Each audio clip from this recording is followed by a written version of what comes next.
کفر کے دو معنی ہیں، اور قرآن مجید میں بار بار یہ آئے گا کہ کفر کے معنی انکار کرنا بھی ہے، اور کفر کے معنی کسی کا احسان ماننے سے انکار کرنا یعنی ناشکرا پن بھی ہے۔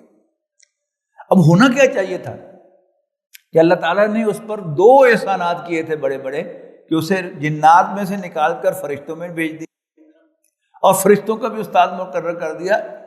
He should have been the most obedient, لیکن ہوا کیا؟ وہ اس نے انکار کر دیا، ماننے سے تکبر کیا۔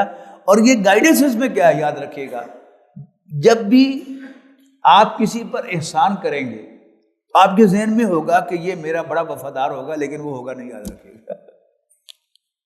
یہی قرآن مجید کی رہنمائی ہے کہ جس پر آپ احسان کریں اس کے شر سے آپ بچیں، اس سے ایکسپیکٹ نہ کریں کہ وہ آپ کے ساتھ بڑا لائل ہوگا اور آپ پر بڑا احسان کرے گا اور آپ کا شکر گزار ہوگا، وہ شکر گزار نہیں ہوگا۔ تو ابا، اس نے انکار کیا، واستکبر، اور اسے تکبر کا مظاہرہ کیا، وکان من الکافرین، اور وہ ناشکرے میں سے ہو گیا یا انکار کرنے والوں میں سے ہو گیا۔